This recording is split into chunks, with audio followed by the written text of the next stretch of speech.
La question du jour sera « Où va l'ONU ?» Pourquoi cette question? Eh bien, ça m'est venu à la lecture de cet article du Point, du journal Le Point, qui nous dit « Droits des femmes, l'ONU au diapason des talibans ». Alors, on nous explique « C'est une première depuis 2021. Les talibans participeront à une réunion sous l'égide de l'ONU qui se déroulera le 30 juin à Doha, au Qatar. Les autorités talibanes avaient été exclues de la première réunion en mai 2023, puis avaient refusé de participer à la deuxième en février, à moins que ses membres ne soient les seuls représentants du pays. La visite prévue le 30 juin s'effectue cependant sous condition: l'absence de femmes afghanes et l'interdiction d'évoquer le sujet. De quoi inquiéter les militantes féministes afghanes et iraniennes mobilisées à travers le monde.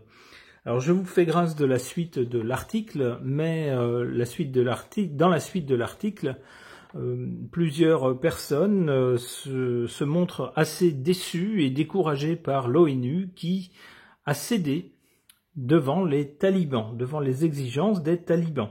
Alors que l'ONU est quand même censée défendre on va le dire, les droits de l'homme, du moins dans leur conception occidentale, puisque l'ONU, même si c'est un organisme qui se veut mondial, c'est quand même une émanation de l'Occident.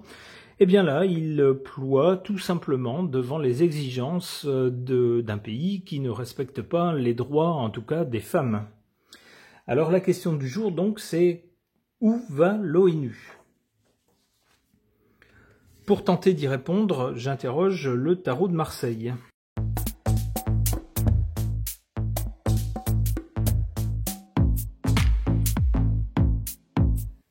Alors,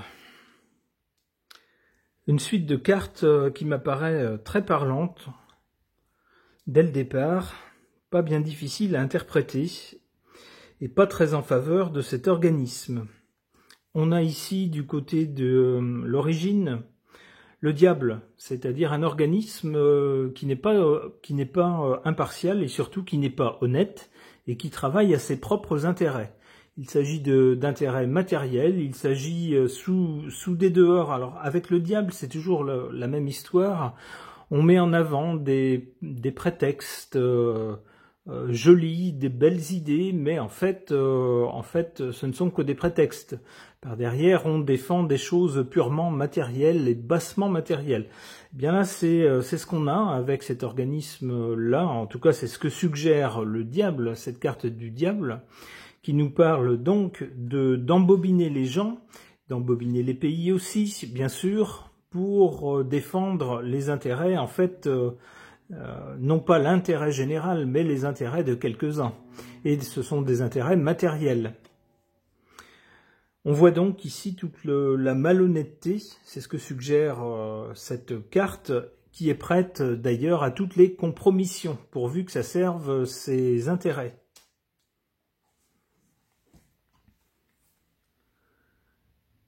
En carte centrale, cette carte de la tempérance, dans ce cas-là, nous parle d'arrondir les angles, d'arrondir le discours, de nous dire « Oh ben oui, mais en fait, il faut exclure personne, il faut comprendre même les gens qui ont des conceptions du monde différentes des nôtres, blablabla, blablabla », le fait étant qu'on cherche à endormir le gogo, en fait, avec des justifications fumeuses.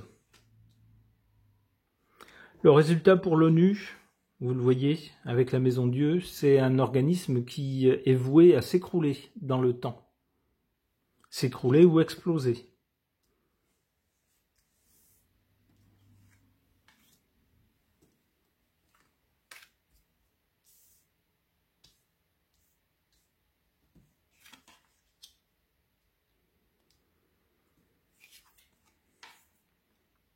En défaveur de l'ONU, la force. Effectivement, c'est un organisme qui s'est distingué parfois par son absence de force, c'est-à-dire que lorsque les membres ne sont pas d'accord entre eux, lorsqu'on ne lorsque les intérêts sont divergents entre les membres de cet organisme, eh bien on est d'accord pour rien et donc on ne fait rien. Donc la force ici est en faiblesse. En d'autres occasions, lorsque les membres principaux ou les membres occidentaux, on va dire, sont d'accord, eh bien ça justifie des actes qui, vus d'autres pays, avec d'autres points de vue, sont totalement injustifiés et abusifs et servent uniquement les intérêts, on pourrait dire de l'Occident, mais avec le diable ici, on pourrait dire des intérêts surtout privés de certaines personnes dans les pays occidentaux.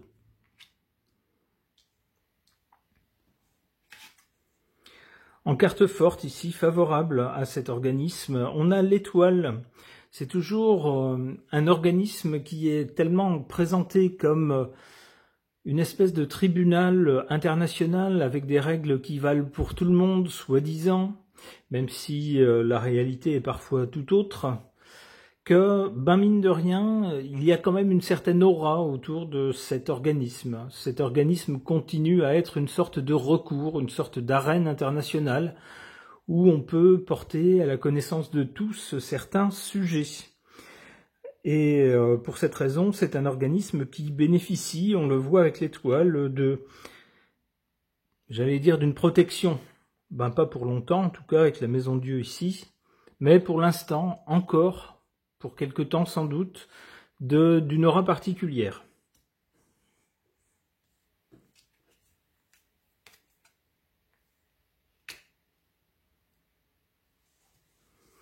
À l'avenir donc, avec la Maison Dieu, c'est un organisme, cette ONU, qui est voué, on le voit ici, à s'effondrer ou à exploser, avec d'ailleurs des gens puissants qui sont à sa tête qui vont tomber de haut. C'est littéralement ce qu'on nous dit.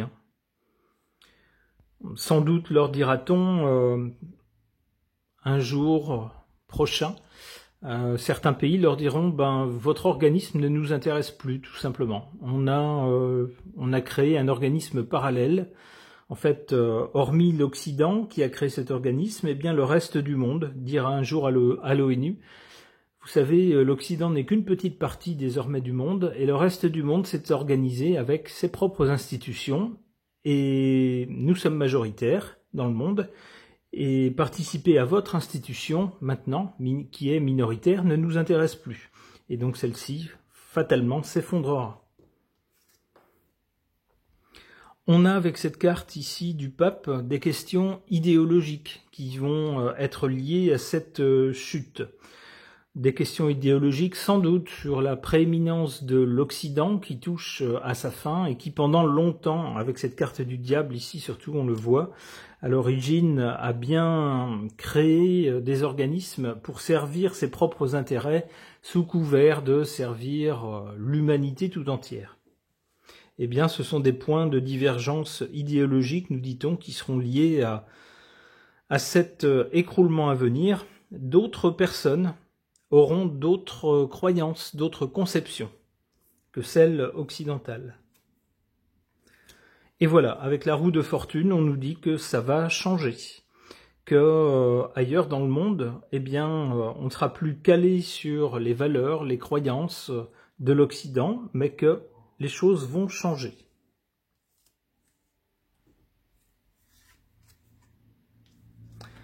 Et avec le pendu, on nous dit que on ne pourra rien y faire. On sera obligé d'assister à la chose sans pouvoir y faire quoi que ce soit. Ok. Concernant l'ONU et son attitude étrange, puisque cet organisme a cédé devant les exigences des talibans afghans, et pour savoir ce que les cartes peuvent suggérer au sujet de cet organisme, j'interroge l'oracle du 6e jour de Fil-Voyance.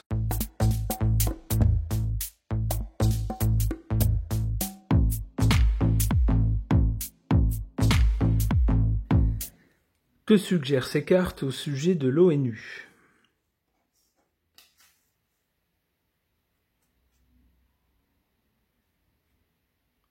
Ici, on a cette carte du jugement qui peut nous faire penser justement à ce que disent certaines personnes dans l'article que j'ai présenté en introduction. Cet organisme est sévèrement jugé pour son manque de rectitude morale par rapport aux principes qu'il prétend défendre. C'est ce qu'on a ici à la base en début de tirage. Il est jugé dans quel sens? Eh bien, on estime que cet organisme est malade. C'est-à-dire que il n'est plus fidèle à ses principes. Il est au mieux complaisant, au pire impuissant. Mais en tout cas, il est malade. C'est un organisme qui est malade. Pour l'avenir, on nous parle de secret. Alors on y voit surtout une porte qui a l'air assez massive, qui a l'air d'être faite en bois massif, avec une vieille serrure, donc le bois lui-même semble assez abîmé, assez ancien. La serrure aussi, on le voit, elle est toute rouillée. Donc on nous parle de quelque chose d'ancien, de vieux, et puis qui semble ici renfermé derrière une porte.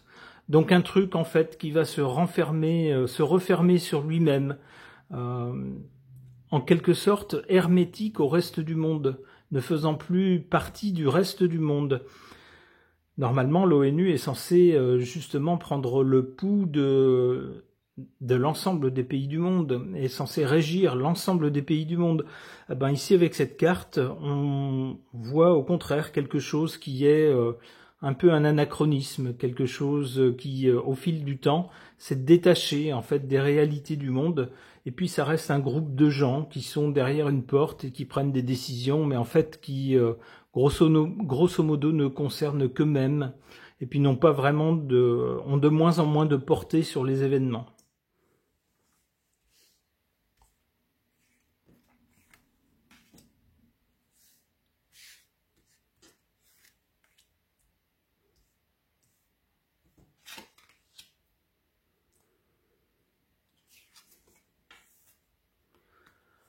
En défaveur de cet organisme, l'ONU, la carte est très claire, la solitude.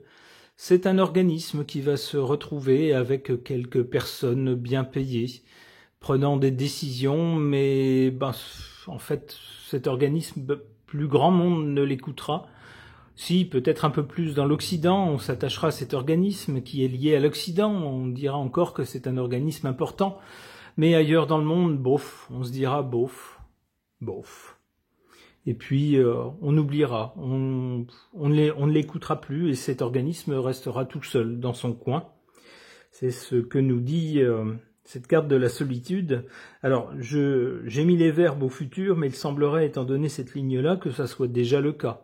C'est-à-dire que parmi tous les pays du monde, une grande partie désormais ne s'en préoccupe plus, se disant ouais, bon, c'est un truc de l'Occident, et puis l'Occident n'ayant plus la main maintenant sur le reste du monde, avec les BRICS qui s'organisent en pouvoir alternatif, on peut laisser ce truc aux Occidentaux, tout simplement.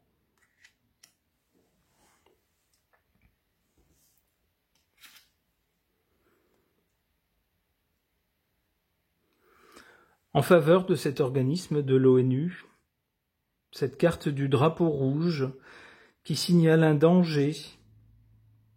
Alors on pourrait dire que cet organisme est encore malgré tout utilisé, alors si ce n'est pas pour régler les conflits survenant dans le monde, au moins en tout cas pour réunir les chefs d'État lorsque quelque chose d'important ou qui semble important pour l'Occident se produit. Eh bien c'est l'occasion de réunir tous les chefs d'État, de les convoquer, eux ou leurs représentants, et puis de faire un article dans les journaux pour signaler que quelque chose, un événement semble important.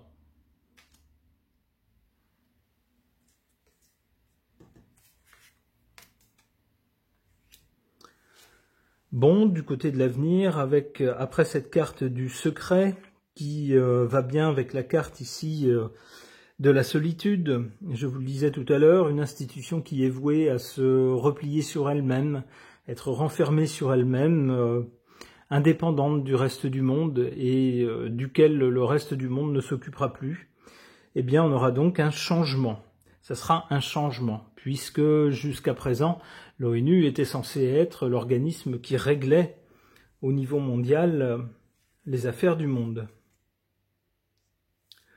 Le changement et la tranquillité. Voilà, donc c'est un organisme qui à l'avenir ne perturbera plus grand monde, ne causera plus de soucis à grand monde. Voilà, avec la tranquillité, ça sera un peu comme les comités Théodule dont on entend parler parfois, qui sont mis en place par certains gouvernements lorsqu'ils veulent donner l'impression d'accorder de l'importance à une question. Eh ben, ils créent un comité en disant le comité machin va enquêter sur le problème.